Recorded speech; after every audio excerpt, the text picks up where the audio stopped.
Ladies and gentlemen, you guys can all come back to your seats. Let me tell you about why I think these breaks are so important. When you have a lot of material to cover and you only got 3 days, it makes sense to try to have these double sessions. And if you were to listen to one person speak for over an hour, you're apt to start losing it, right? But studies have shown that if you take about a 7-minute break and you move around, you go to the restroom if you need to, or whatever, then you sit back down like right now your attention span's back to 1. I'm praying that's the case. And so when you take these breaks this weekend, please take your break. Don't just sit there, because you need to move around in order to get your attention span back for us to be completely connected with one another during part 2. Another thing I might share with you is that occasionally I have these bad dreams that I'm conducting a seminar like this, and I look out there and everyone's left after. No one comes back after the break. That's kind of a scary thing. So thank you for coming back and for us going through part 2 together. Okay, looks like the lapel mic is on the blanket, so I guess I need to stand closer behind the podium, and you can hear me here pretty well, right? Okay. If not, let me know, because faith comes by hearing, right? If you can't hear me, it's not a good thing. All right. Let's go back to this idea of refreshing and reinstilling marital commitment. I started off by saying this is not just about information, about inspiration, motivation, and if needed, transformation. This is where the transformation comes in. We're going to practically apply these principles, and I'm going to give you sort of some take-homes, especially those of you that are married, that I think will really help this come to life and be particularly rich and meaningful for you.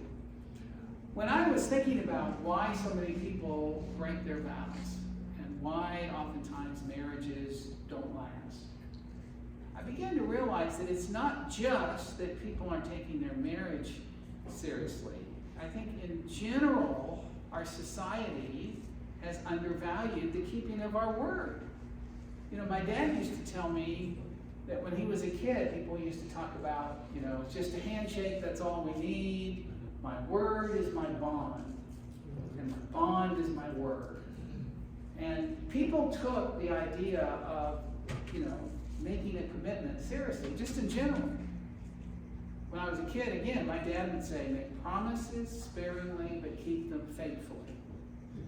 And it was hard to get him to make a promise, but once he did, we knew that was it, that he would do everything he could to keep his word. And we as Christians need to be known for that.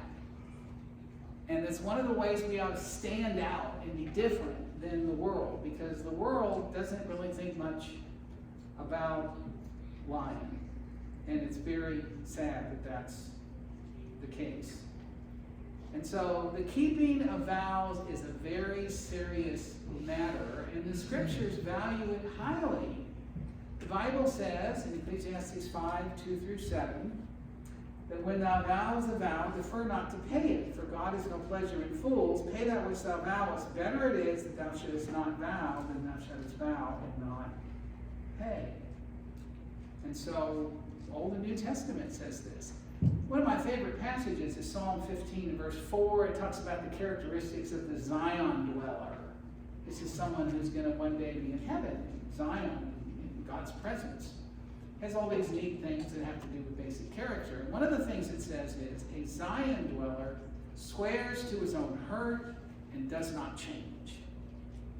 In other words, you make a commitment, and maybe if you had to do it over again, you wouldn't make that commitment, but you made the commitment and you're going to stick to it. And that is so applicable to what happens in marriage. Back in the day when I was in college, I made the very unwise decision of working for the Southwest Book Company. I don't know if you're familiar with that. But here I was stuck knocking on doors the whole summer, selling these student handbook sets for the Southwestern Company. And boy, I had hundreds of doors slammed in my face. And it was just one of the most difficult things I've ever done. If you were good at it, you could make a good living, and I was trying to raise some money for college. But several times I thought, man, what have I done? But when we were in training, our first week of sales school, they had us quote back and forth, winners never quit, quitters never win. Winners never quit, quitters never win. That was like this mantra. And that's a good thing to keep in mind, especially as you apply it to our Christian race, right? But another thing they told me that made a big impression on me, they said that the true test of character is when you stick through with a commitment even after the original emotion that you made when you first made that commitment is gone. And so that's what happens in a marriage. You stand there at the altar, you're lost in each other's eyes, it's just like, wow, this is just, it's so neat to watch that couple at the wedding altar.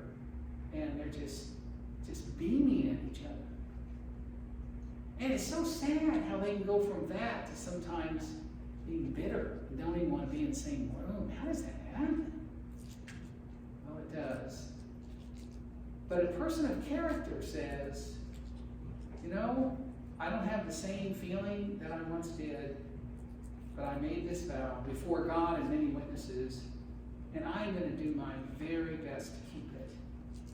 That's what Numbers says. If a man vows a vow to the Lord, or swears an oath to bind himself by a pledge, he shall not break his word, he shall do according to all that proceeds out of his mouth. And so we need to teach our children the importance of making promises sparingly, but keeping them faithfully. And we need to understand the critical nature of commitment. A preacher friend of mine told me a fascinating story. He said he had performed this wedding ceremony. Believe me, the vows were not watered down. And he knew this bride and groom. The bride's name was Vicky. They'd been friends for many years. And the husband called him out of respect. He said, I know it's only been 2 years since you tied the knot for us, but I just want you to know Vicky and I are going to split up. And my preacher friend said, oh, was Vicky unfaithful to you? And he goes, oh, no, it's nothing that. There's not any kind of immorality, or it's not about any member of the opposite sex. Neither one of us has had an affair. We just decided to call it quits. Try someone else. Maybe we'll be more compatible. And this person said, you can't do that.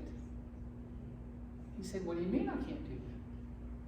He said, you stood before God and all those people and promised me and everyone in the presence of God himself that you would stay together, save for the cause of fornication. And you're telling me there's been no immorality here, so you don't have the right to do what you're doing. What do you mean? And he said there was this long pause. And finally his friend on the other line said, I never thought about that. That's the problem. So many people make these very serious vows and they don't really give it any thought afterwards as far as how it impacts how they think and treat each other. That's got to change. And that's true for both Christians and non-Christians. All successful couples have in common an appreciation for the commitment that they have made to each other. And no marriage will ever be stronger than the commitments that serve as its foundation and infrastructure. I love this statement about commitment. Commitment is what transforms a promise into reality. It's the words that speak boldly of your intentions. It is the actions that speak louder than words. It is making the time when there is none. Coming through time after time, year after year. Commitment is the stuff character is made of. The power to change the face of things. It is the daily triumph of integrity over skepticism. That is so true. So don't marry somebody unless you are really convicted that they're a person of character and they mean what they say. And even if there's, tough times, that they're still going to not give up on their spouse. So many times people give up on marriage They give up on their spouse. Why do you do that? Couples often offer heavy-duty vows in elaborate weddings. But the problem is the vows are often treated superficially. Sometimes when I ask couples when they're having trouble, one of the first things they'll say is, let's try to strike the original match. What do you guys remember about your vows, your initial commitments to each other? And I'm amazed how many times they look at one another and they just kind of have this blank look on their face and say, I don't know, I just remember the preacher said some words and we said I do, and you've never given them any thought since, right? And in many cases, they were nervous at the wedding and they just had the preacher say some things and they just trusted that what he said was a good thing and said I do without even counting the cost first. They're so often treated superficially and they're not given forethought. When I do premarital counseling, I say the key to this whole wedding is going to be your vows. That's when you're bound together with you and your God. So I'm not going to write your vows for you. I will help you if you need help. But I want you to write your own vows. I want them to be personal. I want you to pray about them. I want you to think about them. And then at the wedding, I want you to maybe read your vows, or if you can memorize them, fine. But don't worry about memorizing them. Just make sure they're yours. And I love to tell the audience, this couple has really thought through their vows, and this is their vows that they are giving to each other in their own words. Wow, what a difference it would make. You think you'd remember your vows if you went through that process? But too often they're treated superficially. They're not given forethought. They're not personalized. They're not given proper emphasis. You look at wedding books, and most of the time it's all about pictures and how coordinated the dresses and the flowers and how the bridesmaids' dresses all match, and everything is, just this beautiful picture. And that's all well and good. I'm not against that. But I am against that if that's the focus. And then frequently I'll look at these wedding albums and I'll say, do you have a copy of your vows in here anywhere? I mean, wasn't that the most important thing that happened that day? So I tell couples, I want you to take these vows that you both have written, I want you to laminate them, and when you open up your wedding book, I want that to be the first thing that you see. And ideally, you ought to take these vows and you ought to put them up on the wall somewhere as a constant reminder of what you have committed to each other and before God. Too often they're spoken once and then without reflection later. When I talked to couples about their vows, one guy was real cynical. He said, what difference do those vows make? That was ancient history. I said, well, they're not ancient history to God. And they shouldn't be ancient history to you. And one of the reasons you guys are having such trouble is you've forgotten the importance of your original commitments that you promised before God and all those witnesses. One guy said, I don't remember what I said that day, except unless she's unfaithful to me, I'm stuck. I said, is that all you remember about your vows? You've got to be kidding me. And he goes, yeah, that's the honest truth. And I know I can't leave this marriage because she hasn't been unfaithful to me. The implication is I'll be the first to leave if she ever does. What kind of a relationship is that? What matters most is your current level of commitment to each other. It is so much more than just sticking it out unless. And may I suggest that the commitment should be active and not passive. Instead of focusing in on, well, I won't leave my spouse unless there's infidelity. I mean, that's a part of the vow. But how about this? I'm going to love, honor, and serve him or her. I'm going to look at the positive aspects of my vow, and I'm going to focus on that. And people who continue to love, honor, and serve each other, they don't have marriages that just survive. They thrive. And we talk way too much, I think, about, just avoiding divorce. Well, I want marriages to survive, and hopefully people stay together, but I'm very concerned about what sociologists refer to as the marriage failure rate. And that is couples who've been married for 20 years or longer, and they stay together unhappily. They're just kind of resigned to make the best of it. I want to ask you something. Does that give glory to God? Does that serve as a magnet to draw other people to them as you can talk about what a difference Christ has made in your life, in your marriage covenant? Of course it doesn't. So I want marriages not just to survive, I want them to thrive. And that's what this weekend is about. That's what tomorrow is about. How do you make this work so that you keep the passion and love alive? So it doesn't grow stale like a 2 or 3 day old cup of coffee. We need a thorough and insightful understanding of marital promises. I believe vows, instead of being the old landline, how about broadband? Remember the different, that irritating sound you get, when you used to call in on AOL and they just had a little awkward single line. How about broadband? That's what I want. And you want 6 strands to be the focus of your marriage, not just 1 or 2. So all traditional marriage vows have these things in common. I will love you as long as we both shall live. I'll give you kindness and sacrifice. I will cherish and honor you.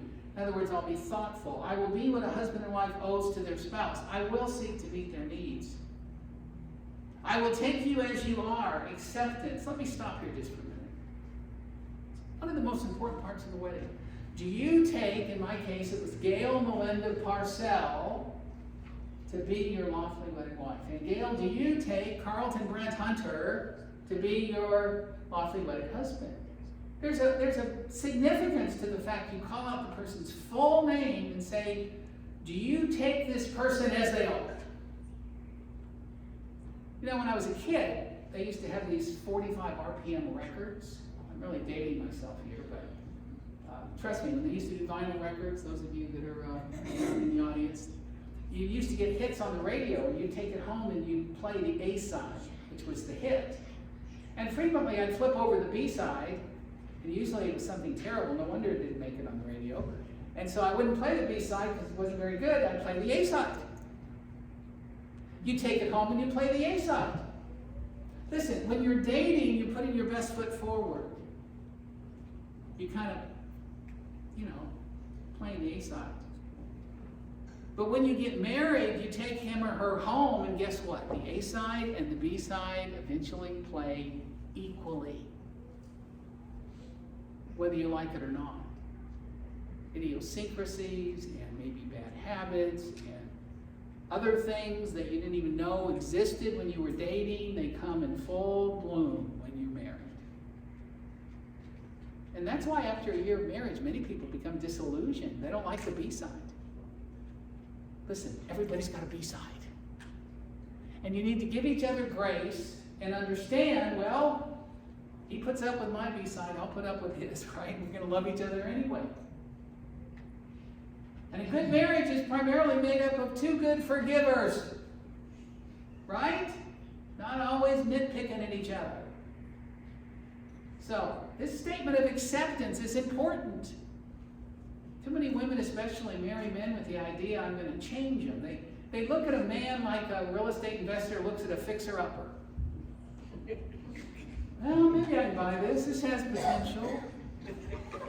I can do this and I can do that. If your focus is on changing your spouse into what you think they ought to be, and that's the way it is even in your early days of marriage, people don't like that. Help each other be better people, but learn to accept each other. And I'm going to forsake all others. I'm going to be faithful to you, especially when it comes to expressing my intimate, most important feelings. I will do all these things for better, for worse, in sickness and in health. I'm going to unconditionally serve you. So what does this mean practically? If we disagree, if we frustrate each other, if we disappoint or hurt each other, if I think I'm not getting what I deserve, I will express how I feel, but regardless of hardship or twist of fate, I will keep my vows and be loyal to you and never stop loving you no matter what. That's what it means. And I tell couples in premarital counseling, if that scares you, please don't get married. Because every couple has bumps in the road. Every couple has had tough times. And getting through the tough times is what is going to make the difference. One of the books I recommend to you is by Dr. Clark Warren. He's the guy who came up with eHarmony.com that's so famous today as far as a matchmaking service. And he is a well-known marriage and family therapist. And he wrote this book called The Triumphant Marriage. And he studied not just dysfunctional families, which is usually what sociologists study. He studied marriages and families that were exceedingly well-adjusted and happy and successful. And it was very interesting. This is what he said about the vows. He said, rewriting your vows into a personal commitment statement that you can lay up in your heart and then repeat them a couple times a week for the first 10 years, maybe once a week for the rest of your marriage, will have a huge positive impact on affecting how you feel about one another and how you treat each other. Now, when I was going through this about 25 years ago, I think now, with my wife Gail, we both just kind of like, are you kidding me? This seems so extreme. I mean, we're the couple that put it right in the front of our wedding album, and on our wedding anniversary, we take those out and we reaffirm our vows every year on our anniversary. And here he's saying we ought to condense that down and to try to do that like once a week.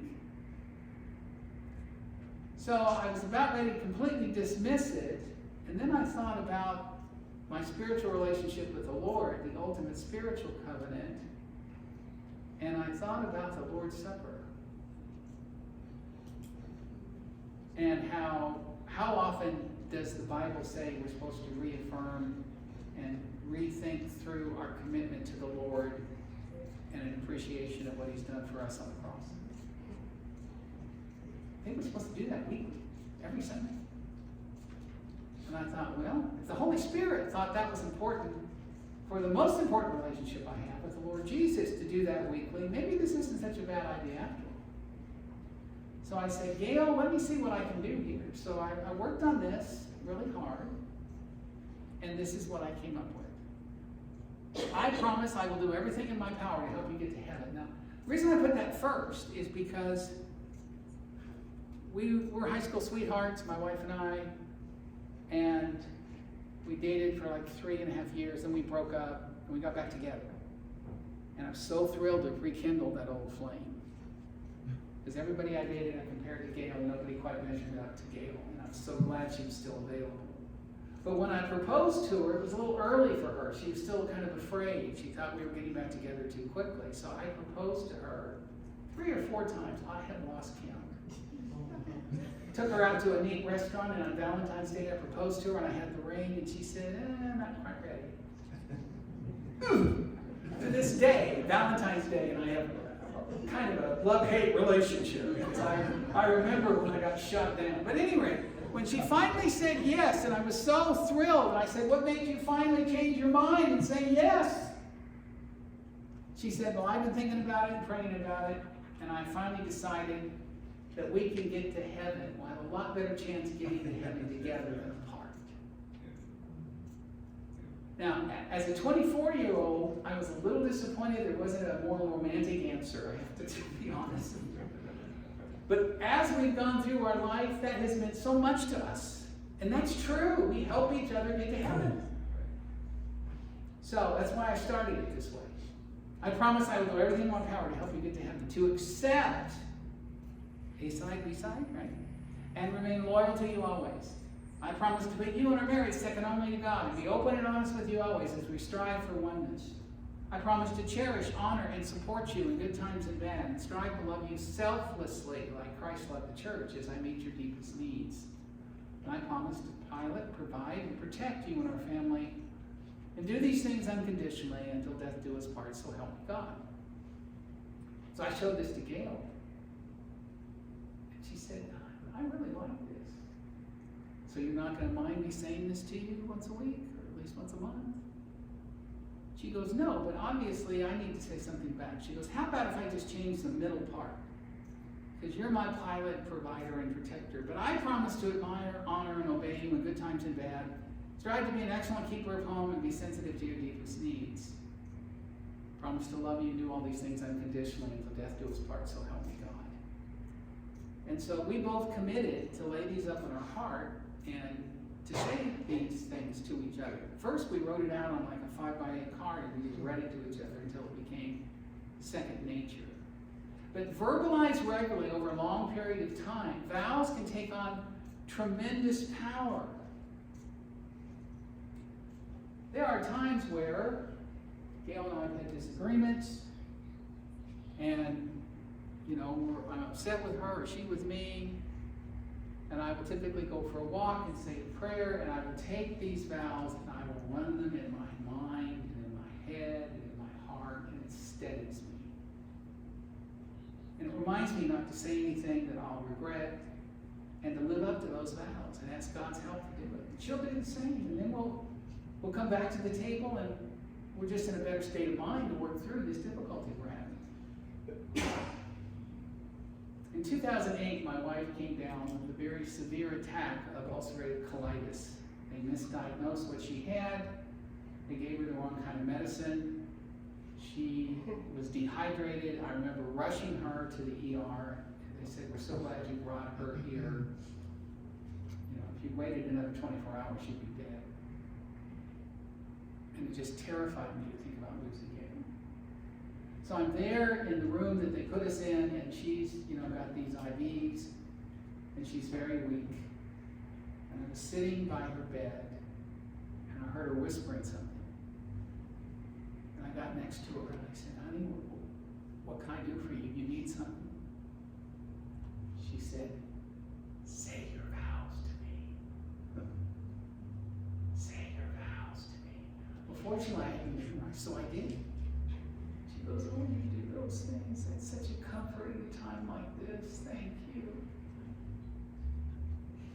What an interesting thing for her to think about that she would want to hear at a time when, boy, you talk about the flesh is weak, but the spirit is willing. So I just want to encourage you all, every one of you that's married, to do your homework. If you look on page 10, there's some advice there on how to reconstruct and refresh your vows. And I want you to take time to go through that. And when you do, you will be better for it. Make sure you tailor your vows to match what you found out, or will find out from Saturday's little 3-part seminar on love busters and important needs. So you can tailor your new, freshly written vows to what you have learned from these communication exercises we'll go through on Saturday. Now, a couple of quick suggestions. I want you to take your time, but make a commitment to go through the worksheet. Every couple that's here tonight, how many of you are willing to go through this worksheet and rewrite your vows? Can I see your hands? Okay. Promises sparingly and keep them faithfully, right? I've had couples tell me, I said that night I'd do it, and we did it, and then a year later we did it. No, why didn't we do it sooner? I don't care if somebody's very happily married. This is still a great benefit to every marriage. You write it out and you read them to each other until you have it memorized. Don't say, well, I'm too old, I can't memorize anything anymore. That's just an excuse. Everybody can memorize something fairly short and concise if it's important to them. And then I want to encourage you to share with others once it is completed.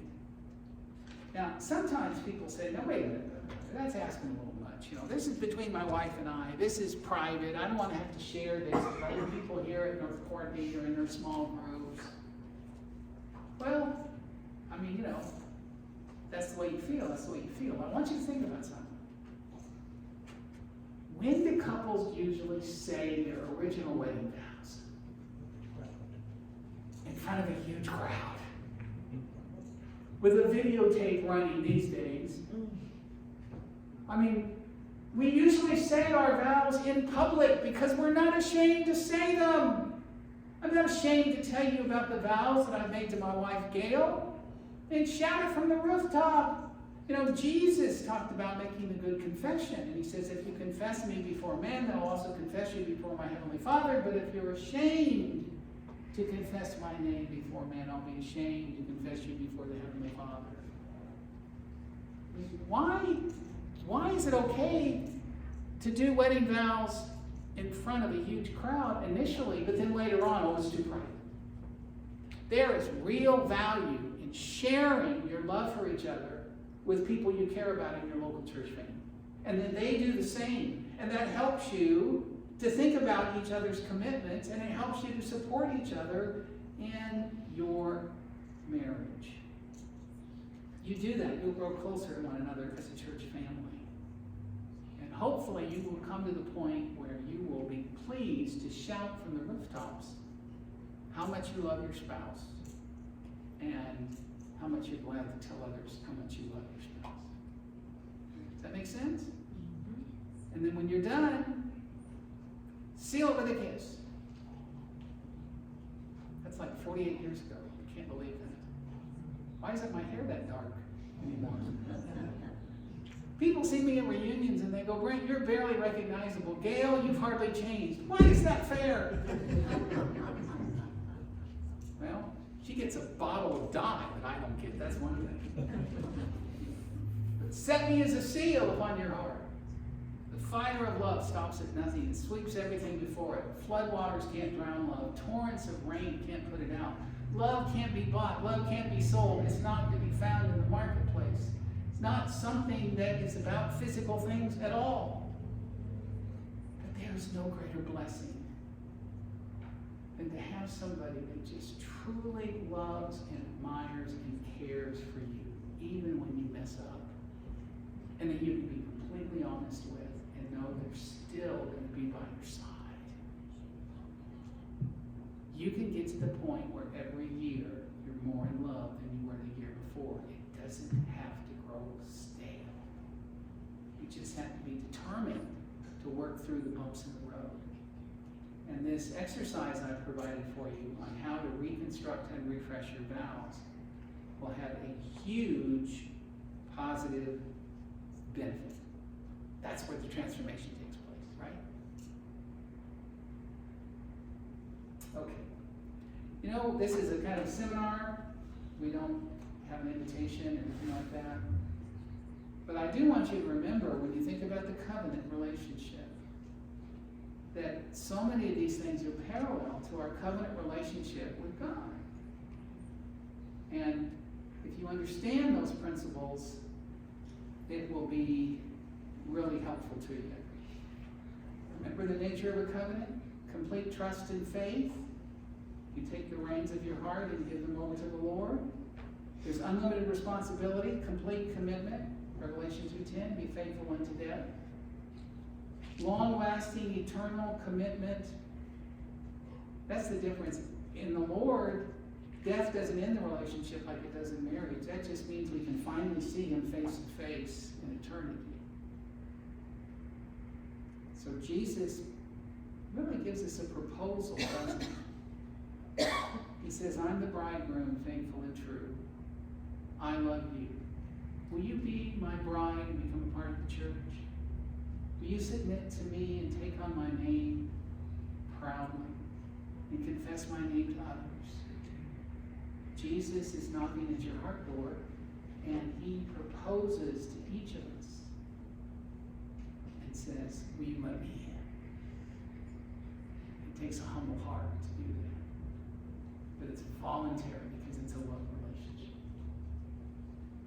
So, that was a good way to start our seminar this weekend, talking about marriage is a spiritual covenant. You've listened so well, I appreciate it. I am done with tonight. I'm ready to see you guys tomorrow. And, you know, Steve's a good friend of mine. We go way back, but he talked about a 3-day series. Talking about the 3 sessions tomorrow. Not 3 days, just 3 sessions back to back with adequate breaks. Right? And you will enjoy it. It's more low-key, it's more of a class atmosphere, and very practical info. I'm going to put on my marriage and family hat, my counselor hat. And not only will this be helpful for you if you're married, but this will be helpful to give you some tools so you can share this with others and help them if they need some help. All right, thanks again. See you tomorrow at 3 o'clock.